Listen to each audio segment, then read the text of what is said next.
Good morning, everyone. Thanks so much for the warm introduction, and also to the Naomi Milgram Foundation for the invitation to be here, and of course to all the organizers for making this possible. It's really a pleasure to be able to share in this discussion today and share some of our experiences from Indonesia, Southeast Asia, and now Latin America on building infrastructures for climate adaptation as we think about how we adapt to an increasingly volatile climate.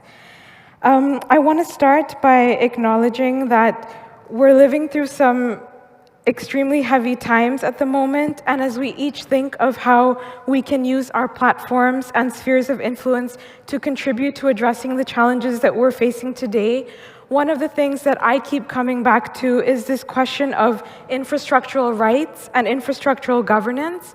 What are life-giving infrastructures today, and who has the authority to control them, to govern them, to switch them on or off, and even to manipulate them? And then, are there ways that we can think about infrastructure differently? Are there ways that we can think about infrastructure as collectivized and shared? And what would it mean? What would it look like to have more democratic infrastructures that are more socially and environmentally just? So these are the threads that I would like to pull on today, but because the word infrastructure has been used in so many different contexts, I want to also take a brief moment to situate it in a framework that's been very helpful for our organization and our work. So the general definition of infrastructure is the systems and objects that make life possible, and this spans from transportation networks to standards and protocols. But one framework that has been really useful for us comes from Abdul Malik Simon, who explains that infrastructure defines what it is possible for residents to do with each other. And he extends this idea of infrastructure also to the activities of people themselves. And through that framework, then, we can understand that, and examples like this one on the screen, that networked mobile phones are an infrastructure in their own right, in the way that they shape cities through their design of information and interaction, organizing what residents can do with each other, the type of movements that can form of them, shaping both political space that again act back on our urban and city life. But at the same time, we're also reminded of all of the challenges that emerge when what we think of as public infrastructures are controlled by a small handful of people. And this image on the screen, I share it not because it's exclusive, merely because it's symptomatic, and also because our organization has some interesting stories about this particular relationship, which we can share later. But in this way, infrastructures have always been about the tensions of power and collectivization in terms of what those infrastructures afford and how those affordances are distributed as well. And what I think is especially significant is the way that infrastructures change how it is possible for us to live with each other and with our environments, what it is possible for us to do with each other by curating attention, whether it's platform infrastructures that curate attention about what trends to follow or what people to follow, or even if we look at infrastructures like dams that curate our attention to a particular method of living with water. And in a time of ecological collapse, I have spent a lot of time thinking about where is our attention being directed to, and what are the infrastructures that are amplifying this? What are the infrastructures that are influencing how we make sense of our environments, thereby inflecting how we each participate in our environments? And so to illustrate this idea of infrastructures of sense-making, I want to share two stories from Indonesia, where I'm from. Last time I was in Melbourne, I shared a story about volcanoes and monkeys. This time I'm going to share a different story from another volcano. This is Mount Bromo. It's an active volcano situated on one of the most densely populated islands in the world. And there are millions of people that live around the vicinity of the volcano as well as on the slope. The majority of the people around Mount Bromo are the Tenggerese people. And every year they partake in a religious ceremony that involves a ritual where they throw offerings into the volcano. And if you see in this image here, they're throwing a chicken into the crater of the volcano. Other offerings includes goats or vegetables and fruits. But it's also just important for me to point out that in many Indonesian traditions, the volcano is seen as an ancestral spirit. And so this is a way of appeasing one's ancestors and paying respect to the network of ancestors that are living inside the volcano. But what's really interesting is that the Tenggerese villagers are not the only ones who participate in this ceremony. So non-Tenggerese villagers also turn up every year, not because they share the same view of what exists in the volcano, but what they do is they hide deeper inside the crater of the volcano with nets to catch the offerings. So on the one side, you have the Tenggerese villagers throwing in the offerings into the volcano, and then on the other side of the volcano, the non-Tenggerese villagers are holding out their nets to catch the offerings. And as you can see in this image here, the chicken that's being thrown in is, one might say, saved by the non-Tenggerese villagers, but I will leave it to your imagination as to what happens to the fate of that particular chicken. But all to say that these are all practices existing around the volcano, and then of course there are also other agents, including the Emergency Management Agency, who is tasked with the responsibility of mitigating risk around the volcano. Now, they're obviously not particularly happy with either of these practices, as they have a completely different system of understanding what the volcano is and different ways of making sense of the volcano that is primarily through seismograms. And so this looks like a particularly dangerous endeavor to go into the crater of the volcano, an active volcano, to catch offerings and to throw in offerings. But it's also important to point out that the Tenggerese people have lived around the crater of the volcano far longer than the Emergency Management Agency has existed. And so they have actually learned to pay attention to very local environmental cues about volcanic activity. So whether that's the flight path of birds, or even the rate at which certain plants are growing, or even certain animal behavior. And through that, these are environmental signals they've learned to pay attention to, and they can continue their rituals every year in a safe way, even though it might not look safe to people who are not from the community. So while I find this story fascinating for many reasons, the reason I share it to start today is I think it encapsulates much of what I want to cover. First is that it demonstrates what it means to live collectively without having to agree on the same worldviews. There are different systems of making sense of the volcano. There are different ideas about what the interior of the volcano is, but there are still common ways to live together in highly unpredictable environments. And I think that's a lesson that we can draw on, especially as we live in increasingly volatile climates and political and social ecologies. And the second reason is because I think this image here is a really useful one for us to hold in mind, because it conveys this possibility of grafting onto existing practices and redirecting them to another purpose. And then we are reminded that infrastructures can be made use of in different ways than they were originally intended, and all of those different meanings can layer on top of each other. So it's not about replacing each other, but different things can coexist simultaneously. And so while we hold that story in mind, I want to move to a second story from Bali. For those that haven't been to Bali yet, Bali has a rugged topography where it is mountainous at its center, and it's coastal at its edge. And so there are three volcanoes at the center of the island, and there are three volcanic lakes that are the main source of water for the rest of the island. The main crop that grows there is rice, and because of the topography, rice fields have to be terraced because the water has to flow from the upstream lakes to downstream. And so to manage this flow of water, there's an ancient historical irrigation system that's still active today. And the system is organized around administrative units called the subak. And subaks have 4 primary components. The first is technologically, they consist of dams and systems of collectively owned irrigation canals.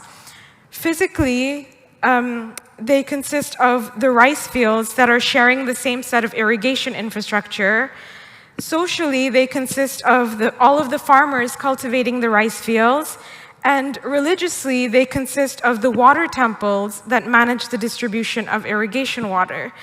And so in this diagram here, we see that there's actually a hierarchy of water temples managing the water, and there's a water temple that demarcates all of the locations at which water is being split into different administrative units. And these water temples act as really important social and religious significance, but they also act as reservoirs, so they're part of the technical infrastructure, and they also provide a space for farmers to meet to discuss water sharing. Now, because of this topography that the water has to travel from upstream to downstream, obviously the downstream farmers are reliant on the upstream farmers to be generous enough to release that water. But it is also in the interest of upstream farmers to release that water, because if they didn't, if they withheld it upstream, then the downstream would be infested by pests, and those pests would travel upstream. So it's really in the interest of the upstream farmers to share the resource. Besides that, they also have to pay attention to the rotation of planting cycles, because if all of the farms on the island planted at the same time and harvested at the same time, that would also attract pest populations.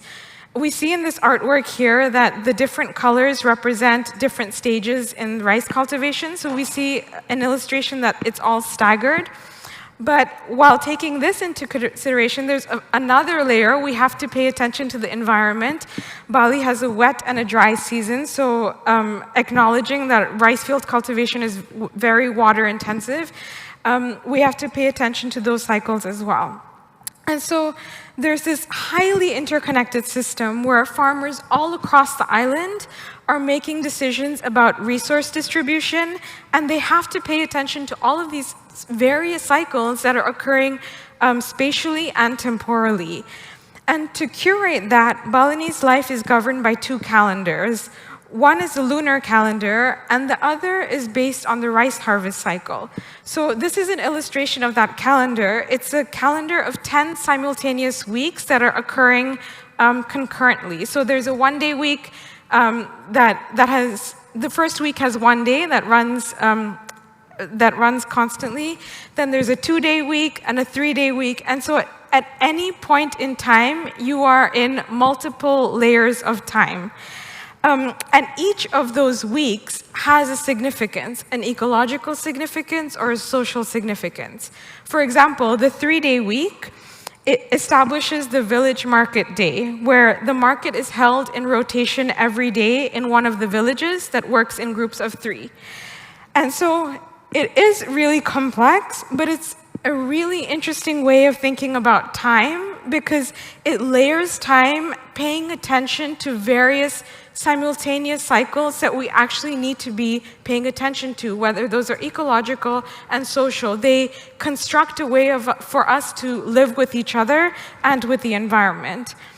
But of course, it would be very difficult for any one individual to keep track continuously about all of these simultaneous weeks and cycles. And so to mark key alignments in the calendar between the seasons, the harvest cycle, and social responsibilities, there are key ceremonies and rituals that commemorate those days.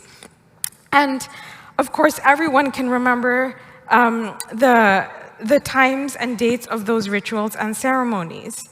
And so in the way that rituals then curate attention and create a framework for people to live with each other and the environment, then we can see that far from being what the Emergency Management Agency says, backwards rural knowledge, ritual is actually an extremely complex type of ecological infrastructure as it's an embodied method of memory of the various seasonal cycles.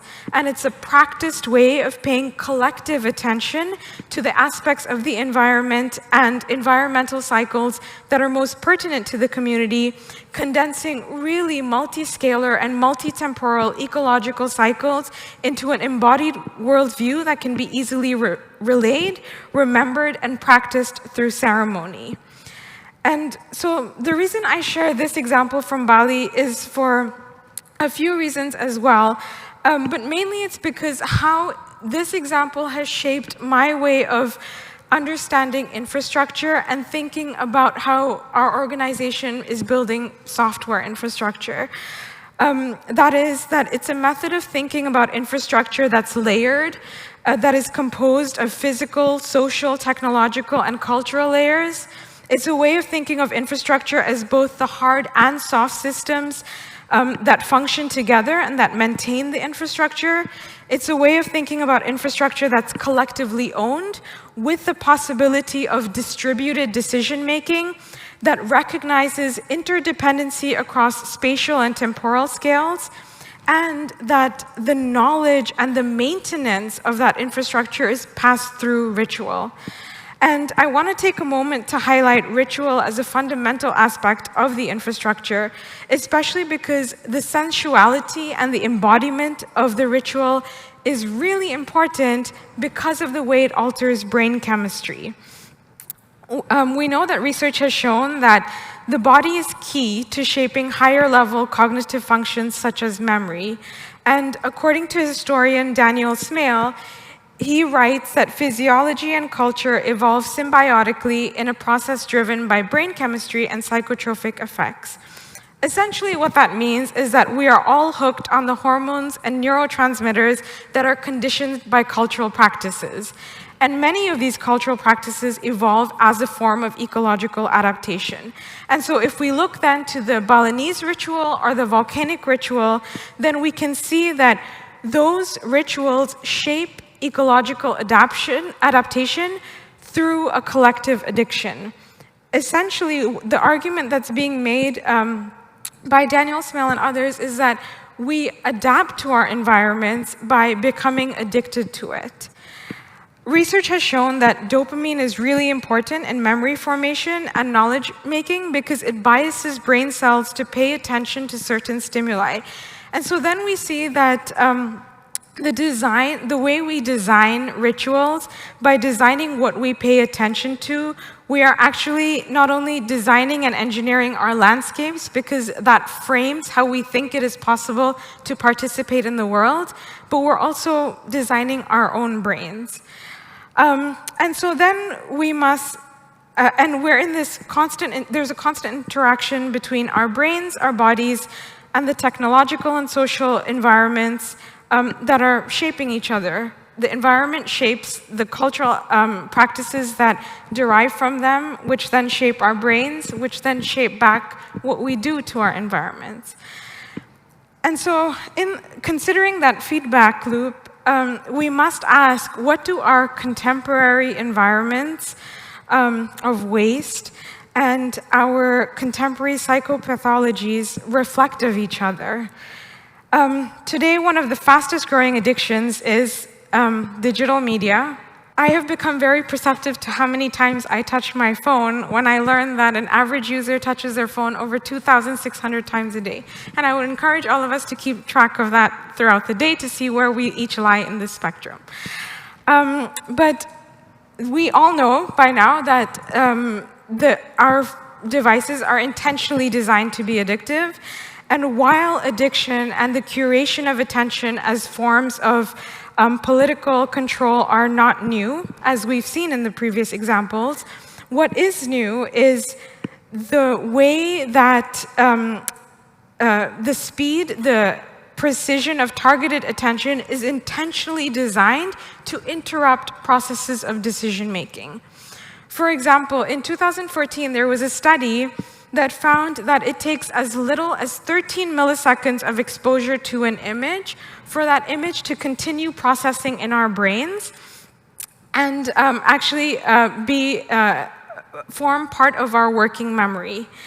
And I'm going to move to the next slide to demonstrate this, but if you're sensitive to flashing images, please look away for a second. But what this is showing is that even if we're not consciously aware of any of these images, they pass that minimum threshold of 13 seconds, and it's being registered in our brains.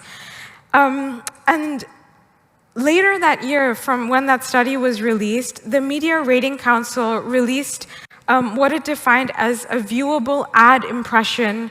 And an impression is it's an invented metric that defines the minimum time that the percentage of ad pixels have to be on your screen in order for that to register in your brain and for that ad to be considered effective. And so we know that social media companies and platforms are using this metric to sell advertisers essentially access to our decision-making processes, to our neural circuitries, because they are targeting decision-making not at the level at which decisions are being made, but at the very level at which decisions and unconscious biases are forming. And so in these technologies of calculation, where we see digital psychopolitics taking over social behavior by steering unconscious logic, which is being done on a societal level, shaping cultural perceptions, these imaginations that are being shaped are acting back on our urban and public spheres. And the thing that we need to pay attention to is that the challenge is that these are being steered by a very small handful of corporations and a small handful of people. And we need to ask that what happens when our cities are being authored by the dispositions of 5 or so major corporations. According to philosopher Bernard Stiegler, he highlights that to address climate change, we really must address this attentional problem, this depletion of energy that dampens the collective will to address the planetary challenge, because when all of these forces are competing to get our attention, the repression of embodied cognition generates this homogenized landscape of thought, which scripts back onto homogenized ecological landscapes and homogenized landscapes of waste, resulting really in a narcolepsy of consciousness as both the cause and effect of the destruction of our environments. But we also know that political control through the homogenization of attention is not new. It didn't start with the internet. It traces much further back than that. And in tracing that back, we see that the ideologies embedded in our infrastructures today actually have very deep and layered pasts. So for a moment, I'm going to go to Jakarta, where I'm from. Before Jakarta was colonized by the Dutch in the 17th century, it was a swampland. And people lived with the seasonal pulse of the flood and with the seasonal monsoon, and they had learned to pay attention to the signals of the environment, acknowledging that the river would overflow its banks for a certain time of the year, and that they would have to live differently for that period of time. But during the Dutch colonization, they turned the swamp into a port city to serve as the center of the Dutch East India Trading Company's main port in Asia. And of course, we couldn't let the weather get in the way of economic activities. And so they built these massive canal infrastructures so that the weather would not interrupt economic activity, which completely changes how people relate to water in the city. When you put water in walls, of course, that changes how people are able to perceive the water and the imagination that has about how we coexist with other inhabitants of the city. And we know that colonialism and development depend on the extension of a Eurocentric epistemological model that devalues and delegitimizes other wisdoms of living with water. Now, this erasure of paying attention to seasonal flows, replacing this idea of seasonality with the idea that the city is going to operate the same way all year round. We don't have to pay attention to the weather because we can manage it. Of course, that ideology continues for a very long time, and infrastructure casts an extremely long shadow because that physical infrastructure has an inheritance And Jakarta today is one of the most rapidly urbanizing cities with over 30 million people who have inherited this colonial infrastructure and that method of paying attention or not paying attention to the water. Jakarta today has over 110 kilometers of canals and 400 pumps to artificially manage the flow of water in the city. And as maybe some people have heard, it is the fastest sinking city in the world due to uncontrolled groundwater usage. And what you see here is the northern edge of the city, which is 2 meters below sea level. On the one side, you see the city, and the other, the sea, and all that's separating it is this really precariously built foot-wide concrete wall. And so what that means is that instead of draining water down to the sea, we have these enormous pumps that have to pump water up and over a seawall into the sea. What that means is that if any of these infrastructural components fail, if the electricity to a pump is cut off, all of that water flushes back to the city. And all of the major flood events that have happened in recent years have been a result of infrastructure failure. And we know now that this is not exclusive to Jakarta. But what this creates is a scenario for a new wave of climate experts to come in. So one of the main flood mitigation projects in Jakarta is called normalization. This is a project that's funded by the World Bank and the Japan International Cooperation Agency. Normalization in this context means to replace the river's bank with concretized edges. And so we see that even the word normal traces back to the ideology that's sort of seeded during the Dutch colonial time, which is, this is what we think a normal river looks like. Of course, the project necessarily displaces all of the communities that are living along the river, literally cutting the houses in half, and they're left that way. And in this spectacular performance, over 100,000 truckloads of concrete batons construct a normal river's edge. What's important to understand about the political preference of these hyperscale and materially dominant engineering infrastructures is that we cannot think of them separately from the power asymmetries that construct and manipulate knowledge infrastructures. So this is a policy recommendation that was published before the city signed off on the normalization project. And the logos are a bit small on the screen, but it's not surprising that the production of the policy recommendations comes from the same people who are commissioned to carry out the project. And so there's a really intimate relationship between knowledge infrastructures and physical infrastructures. The forms of domination they continue to perpetuate, especially by homogenizing epistemologies for generations, homogenizing the way that we pay attention to our environments, and this type of legacy continues to our digital infrastructures today. Effectively, what all of these represent is a stripping away of our attention, a stripping away of really complex ways of paying attention to the environment through a very singular dimension conception of what it means to live with other residents and other inhabitants of the city, human and non-human.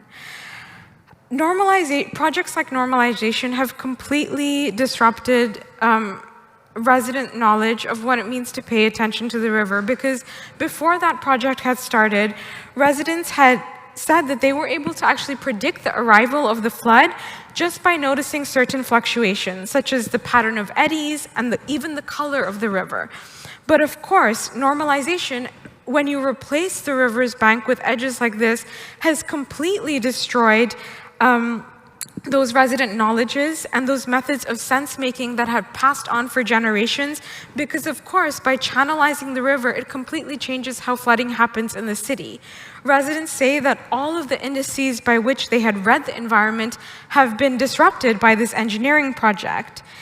And Isabel Stengers demonstrates that this failure to pay attention is actually, it's a designed thing. It's actually exactly what capitalism relies on and encourages in order to replace collective lived experiences with the desire for mastery and consumption and ownership.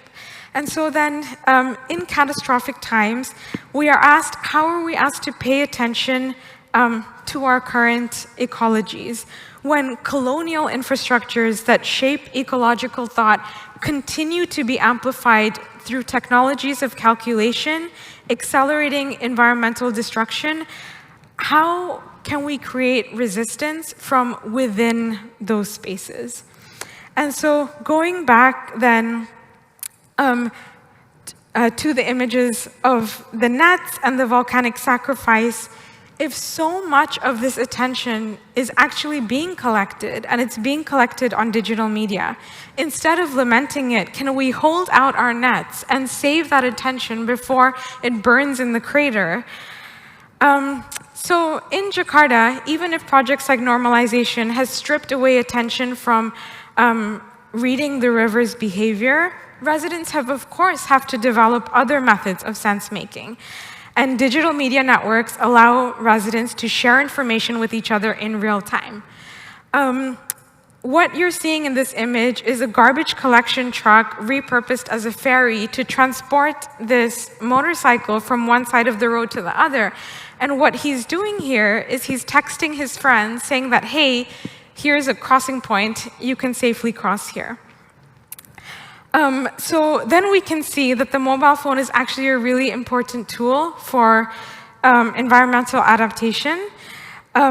There are 6.3 billion smartphone users in the world today, and I used to think that this is a very Indonesian image, and I have since learned that taking your first selfie in the flood is actually a more human experience than bounded by geography.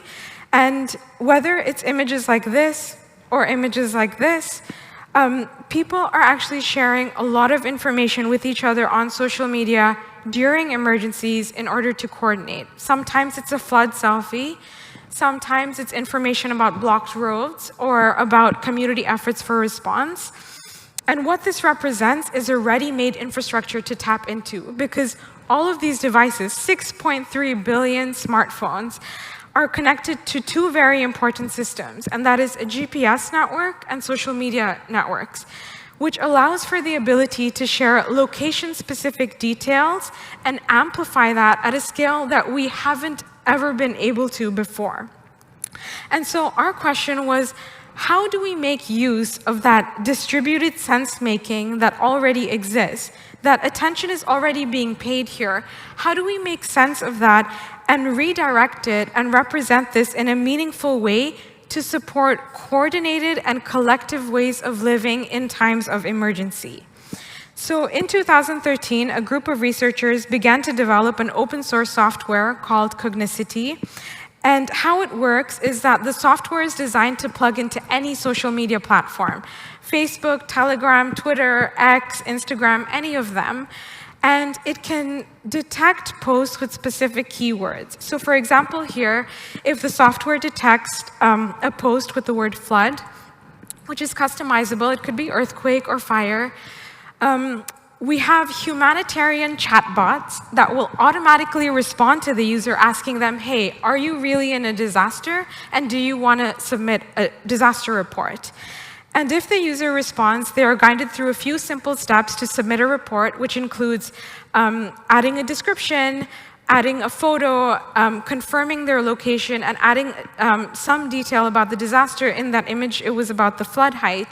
And as soon as they submit, within less than 0.001 seconds, that report appears on a live public map in real time, which is web-based.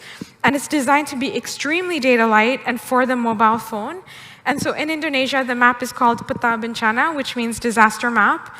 And this is a screenshot of the map during a period of high flooding. All of the little dots are reports that have come in from residents.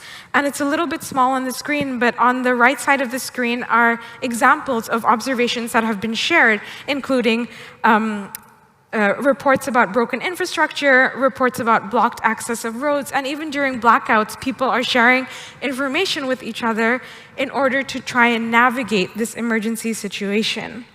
And so this is a method of crowdsourcing that allows us to reach millions of users every day.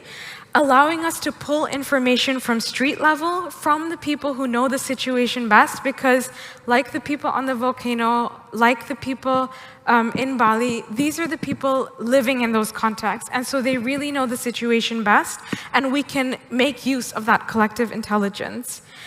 It's really important to point out that the success of this, a large part of the success is because it's not designed as an application. Research has shown that during disasters, people aren't going to learn something new. You're not going to download a new app while you're standing in a flood. But what you're going to do is use applications that you're already using with more frequency. And this is where that image of the nets comes in, because we are meeting people where they already are. They're already gathering on social media. And so instead of lamenting that, we can redirect that attention towards different forms of urban coordination. At the same time, we're also working with government emergency management agencies. So what you see here is they're monitoring the map in real time in their control rooms to understand and respond to resident needs, which of course helps them to respond far more quickly and far more effectively, because they're actually addressing to real-time needs that are coming up as the emergency is unfolding. This also enables them to share information with people much more quickly than they previously were. But importantly, what this has allowed us to do is that it has allowed us to enable everyone to more equally participate in decision-making, in infrastructure monitoring, and in resource management in their communities. We say that it has democratized decision support tools because instead of concentrating decision-making in a small handful of people sitting in a control room, essentially what this does is make that information available and accessible to everyone through their mobile phones, which means that everybody can participate in this cooperative process and benefit and contribute to this collective humanitarian infrastructure. It has been successful because all of the parameters of design of the software arise completely out of a process of co-design with the widest variety of stakeholders, including disaster-affected communities, as well as scientific agencies and government emergency management agencies and artists and scientists. And in this idea of collective infrastructure, we also have to think, because it's a crowdsourcing platform, we have to think about how we incentivize the production of the social commons, and acknowledging that while we are trying to redirect this attention, we are operating in this attention ecology where there's so many other forces competing with that attention.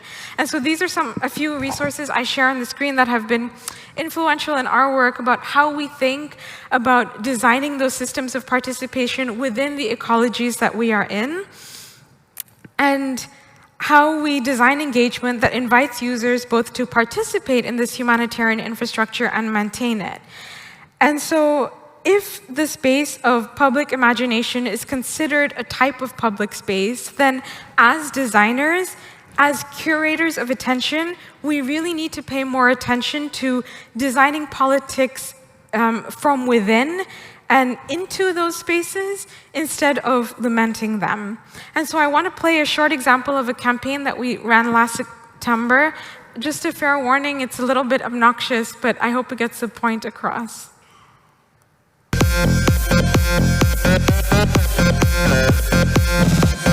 But first, let me take a selfie.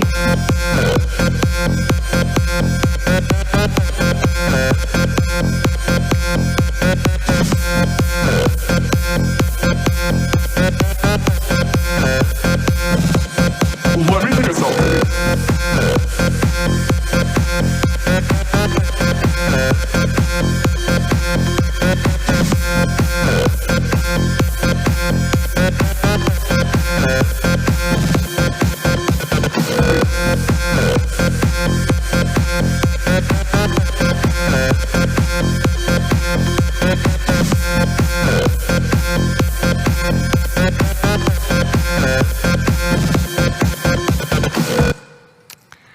So that's in a campaign we ran, obviously, before the change in leadership at Twitter, but It was immensely successful. We had 25 million residents participate in 24 hours, and that's really the scale of participation we are interested in engaging.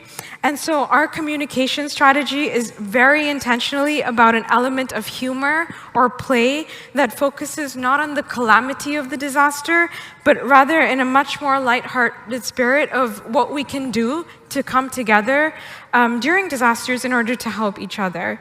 And so then when we think about designing infrastructures, when we're thinking about designing this software as an infrastructure that invites participation, it's not only about designing the technical components that make that feasible, but then also designing into that the feeling that people are made to feel that they are eligible to participate in this infrastructure, that they are in fact an expert simply by being a resident of a place, and that they don't need to have any other scientific title attached to their name to be able to participate in infrastructure monitoring and information sharing. And so in tipping the asymmetries of knowledge production, it's also about enrolling local wisdoms that have been marginalized and cultivating that sense of eligibility into entering the spaces of knowledge production and data that everyone is so reliant on today. I also want to play another short video about a different type of campaign that we run.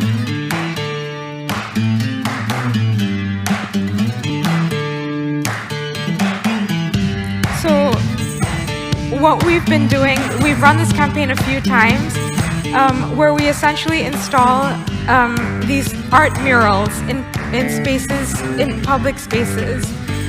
And the mural, it's a 3D sort of anamorphic mural, and it has the hashtag. I'm just going to stop it there, but the mural has the hashtag flood or banjir, the Bahasa equivalent, which is banjir. And so people who don't know about us, they're just coming to take a selfie with a mural, and when they upload that on social media, because it has the hashtag, they get an automatic response from our bot asking them to contribute a report. So it's a really interesting way for us to remind people that the city is composed of both digital and physical space, and we can participate meaningfully in both by paying attention across them.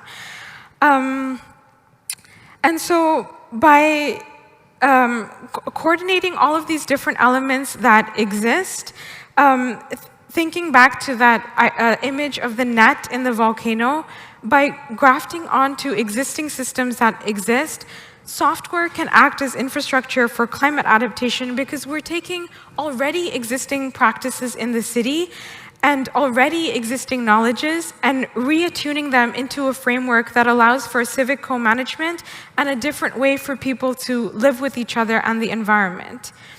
This is a data and operations diagram of the software.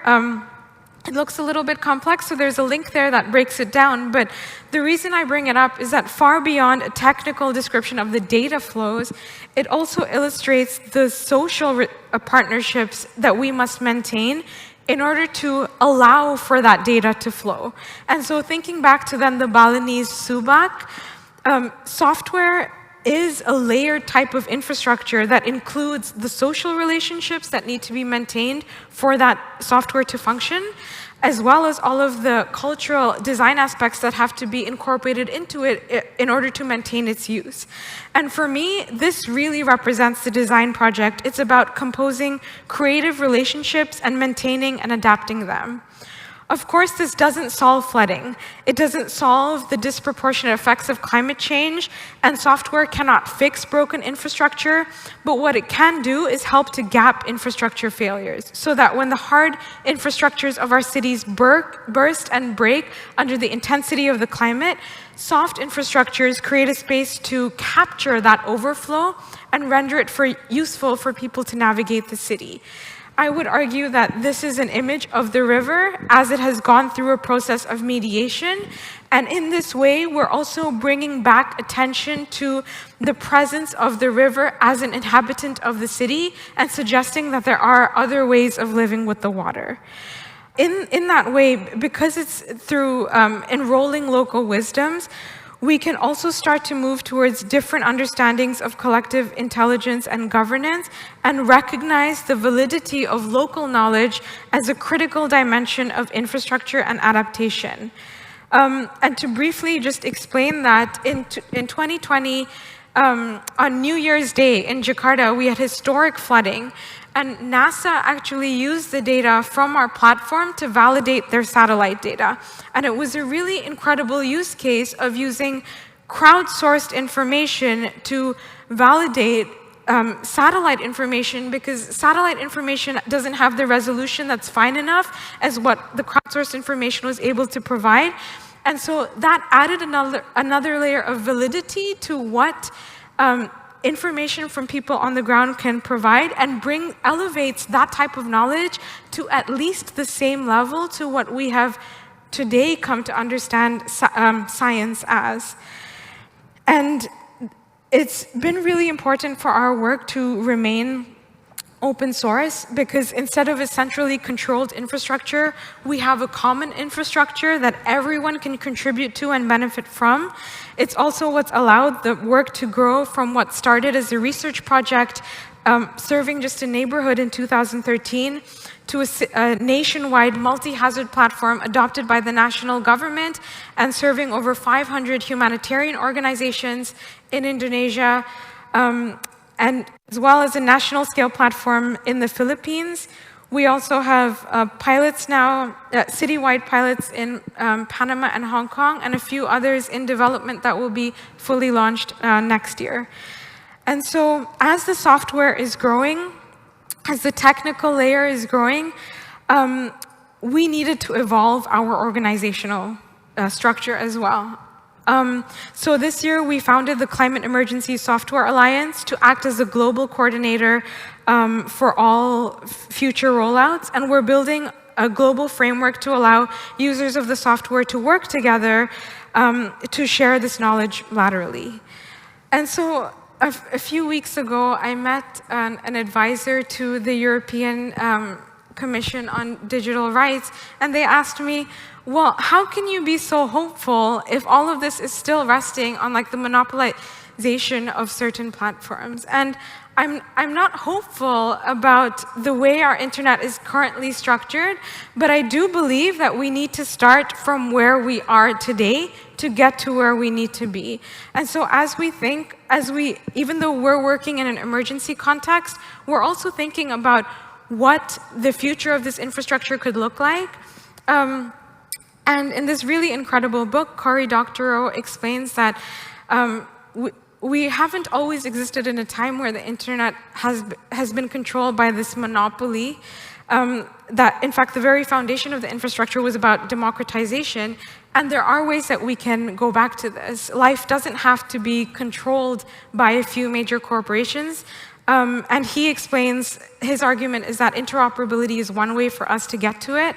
And another thought I just want to leave us with comes from Deb Chashra from this recent publication, where she suggests that infrastructure is actually a form of mutual aid, because it's a way of building and contributing to what we're allowing ourselves to do, but then also for future generations.